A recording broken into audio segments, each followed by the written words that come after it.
Hi hello नमस्कार, मी कोमल आणि स्वागत आहे तुमचं नाशिककर कोमल या मराठमोळ्या यूट्यूब चॅनलवर. नुकतीच कार्तिक महिन्याला सुरुवात झालेली आहे. भगवान विष्णूंचा अत्यंत प्रिय असणारा महिना म्हणजेच कार्तिक महिना. अश्विन अमावस्येला लक्ष्मीपूजन झाले की दुसऱ्या दिवसापासून कार्तिक महिन्याची सुरुवात होत असते. तर कार्तिक महिना 2 नोव्हेंबर 2024 पासून सुरू झालेला आहे. कार्तिक महिन्यामध्ये भगवान विष्णूंच्या काही खास सेवा देखील केल्या जातात. कार्तिक महिन्यात काही कामं करणं खूप शुभ मानलं जातं, तर काही कामं चुकूनही आपल्याला करायची नसतात. तर आजच्या व्हिडिओमध्ये आपण कार्तिक महिन्यामध्ये भगवान विष्णूंच्या नक्की कोणत्या सेवा केल्या पाहिजे, कोणती कामं करणं कार्तिक महिन्यात शुभ आहेत, त्याचबरोबर कोणती कामं कार्तिक महिन्यात अजिबातही केली जात नाही, याबद्दलची सविस्तर माहिती बघणार आहोत. त्यासाठी व्हिडिओ पहिल्यापासून शेवटपर्यंत बघा, म्हणजे योग्य ती माहिती तुमच्यापर्यंत पोहोचेल. व्हिडिओ बघत असताना कमेंटमध्ये जय हरी असं जरूर लिहा. चला तर मग आजच्या व्हिडिओला सुरुवात करूया. आपल्या हिंदू धर्मामध्ये प्रत्येक मराठी महिन्याची वेगळी काहीतरी खासियत आहे. त्यातली त्यात कार्तिक महिन्याला तर विशेष असं महत्त्व आहे. शुक्रवार दिनांक 2 नोव्हेंबरपासून हा कार्तिक महिना 2024चा सुरू झालेला आहे. कार्तिक महिन्यामध्ये आपण जर भगवान विष्णूंची उपासना केली तर त्यामुळे आपली सुखसंपत्ती टिकून राहते, अशी आपली धार्मिक मान्यता आहे. कार्तिक महिन्यात स्नान, दान, धर्म, व्रत या गोष्टींना खूप महत्त्व आहे. आपलं शास्त्र तर असं सांगतं, जर कार्तिक महिन्यात आपण पवित्र नद्यांच्या ठिकाणी जाऊन स्नान केलं तर आपण जी काही पापं केली असतील, मागील जन्माची काही पापं असतील, तर ती नष्ट होतात आणि आपल्याला अनंत पुण्य प्राप्त होते. तर चला जाणून घेऊया कार्तिक महिन्यात आपण नक्की काय केलं पाहिजे आणि काय नाही केलं पाहिजे. कार्तिक महिन्यात विशेष महत्त्व आहे ते म्हणजे दीपदानाला. कार्तिक महिन्यात आपण दररोज दीपदान केलं पाहिजे. भगवान विष्णूंची प्रिय म्हणजे तुळशीला विष्णुप्रिया असं देखील म्हटलं जातं. त्यामुळे आपण तुळशीला दररोज पाणी घालतो, पण कार्तिक महिन्यात देखील न विसरता दररोज आपण तुळशीला पाणी घातलं पाहिजे. तुळशीजवळ दररोज सकाळ संध्याकाळ दिवा देखील लावला पाहिजे, कारण या कार्तिक महिन्यामध्ये दीपदानाला खूप महत्त्व आहे. कार्तिक महिन्यात दररोज सकाळी आपण सूर्यदेवाला अर्घ्य देखील दिलं पाहिजे, सूर्यदेवाची पूजा केली पाहिजे, कारण कार्तिक महिन्यात आपण जी काही सूर्यपूजा करतो तर ती विशेष फलदायी मानली जाते. त्यामुळे आपण दररोज सकाळी अंघोळ झाल्यानंतर आपल्या दिवसाची सुरुवात सूर्याला अर्घ्य देण्यापासूनच केली पाहिजे. कार्तिक महिन्यात आपण आपल्या परीने शक्य होईल तितकं दान केलं पाहिजे. मग ते तुम्ही अन्नदान करू शकता, पैशाच्या स्वरूपात दान करू शकता, किंवा काही दुसऱ्या वस्तू असतात गरजू लोकांसाठी, त्या वस्तू तुम्ही दान केल्या तरीही चालतील. कार्तिक महिन्यात अगोदरच सांगितलं, दीपदानाला विशेष महत्त्व आहे. दीपदान करण्याची तशी विशेष परंपराच या महिन्यात आहे. मंदिरांमध्ये, नद्यांमध्ये, जी काही पवित्र धार्मिक स्थळं असतील त्या ठिकाणी आपण कार्तिक महिन्यात जाऊन आवर्जून दीपदान केलं पाहिजे. समजा तुम्हाला अशा ठिकाणी जाणं जमलं नाही कार्तिक महिन्यात, तर आपण घरीच दररोज आपल्या तुळशीजवळ दीपदान करायचं आहे. कार्तिक महिन्यात ब्राह्मण भोजन, गाय दान करणं, तुळशी दान करणं, आवळा दान करणं, अन्नदान करणं या गोष्टींचं विशेष महत्त्व आपल्या पुराणांमध्ये देखील सांगितलेलं आहे. त्यामुळे तुमच्या घराजवळ जर आवळ्याचं झाड असेल तर त्या आवळ्याच्या झाडाची आपण कार्तिक महिन्यामध्ये नक्कीच दररोज पूजा केली पाहिजे, कारण आवळा देखील भगवान विष्णूंना अत्यंत प्रिय आहे. आवळ्याच्या झाडाजवळ तुम्ही दररोज दीपदान देखील करू शकता. तुळस ही भगवान विष्णूंना अत्यंत प्रिय आहे. तुळशीची पूजा करून देखील आपल्याला भगवान विष्णूंना प्रसन्न करता येते. त्यामुळे बरेच भाविक विशेषतः तुळशीचीच पूजा करतात. कार्तिक महिन्यात तुळशीचे रोप देखील दान केले जाते.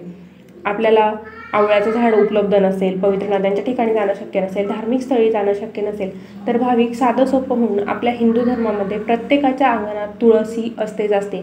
त्यामुळे तुळशीचीच पूजा लोक करतात आणि त्यामुळेच भगवान विष्णूंना प्रसन्न देखील आपल्याला करता येते. म्हणून कार्तिक महिन्यात आपण शक्य झालं तर तुळशीच्या रोपाचं देखील दान करू शकतो. त्याचबरोबर सकाळ संध्याकाळ तुळशीच्या रोपाजवळ आपण दिवा देखील लावायचा आहे. कार्तिक महिन्यात विशेष महत्त्व आहे ते म्हणजे कार्तिक स्नानाला. आता कार्तिक स्नान म्हणजे काय, तर पवित्र नद्यांच्या ठिकाणी जायचं, सूर्योदयापूर्वी स्नान करायचं आणि स्नान करून पूजा देखील करायची. तिथे पवित्र नद्यांच्या ठिकाणी जवळपास आपण नदीची पूजा करू शकतो, किंवा मग जवळपास मंदिर असेल तर त्या मंदिरात जाऊन पूजा करू शकतो. कार्तिक महिन्यामध्ये पवित्र नदीच्या ठिकाणी जायला जमलं नाही, स्नान करायला जमलं नाही, तर आपण गंगाजल आणून घरीच दररोज आपण जे अंघोळीचं पाणी वापरतो तर त्यामध्ये थोडंसं गंगाजल मिसळून त्या पाण्याने स्नान केलं तरीही चालेल. पण शक्य झालं तर आवर्जून कार्तिक महिन्यात एकदा तरी पवित्र नदीच्या ठिकाणी जाऊन स्नान आणि पूजा नक्कीच करावी. त्यामुळे आपल्या मागील जन्माची पापं नष्ट होतात आणि आपली सुखसमृद्धी देखील, सुखसंपत्ती असेल ती देखील कायम टिकून राहायला मदत होते. कार्तिक महिना भगवान विष्णूंना समर्पित आहे, त्यामुळे या महिन्यामध्ये भगवान विष्णूंचीच खास पूजा केली जाते. भगवान विष्णूंचा मंत्र जप, विष्णू सहस्रनाम, गीता पठण हे करून आपल्याला कार्तिक महिन्यामध्ये भगवान विष्णूंना प्रसन्न करता येते.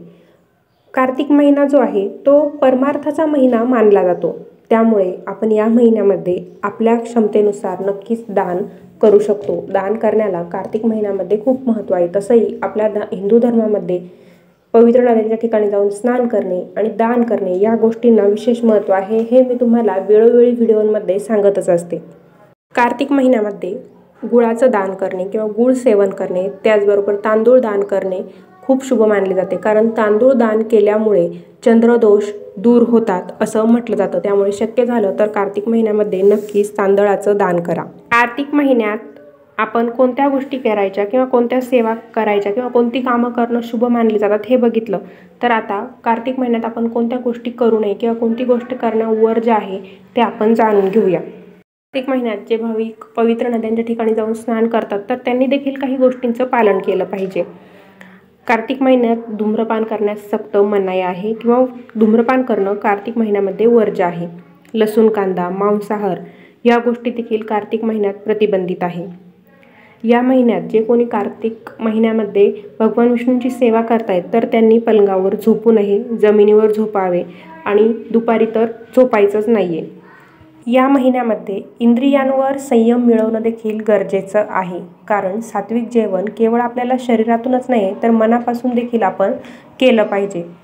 अशा परिस्थितीत आपण कार्तिक महिन्यात ब्रह्मचर्याचं देखील पालन करायला पाहिजे. कार्तिक महिन्यात इतरांची निंदा करणे, टिंगल करणे, टीका करणे किंवा कोणाशी विनाकारण वाद घालणे, जास्त झोप घेणे या गोष्टी आपण नक्कीच टाळल्या पाहिजे.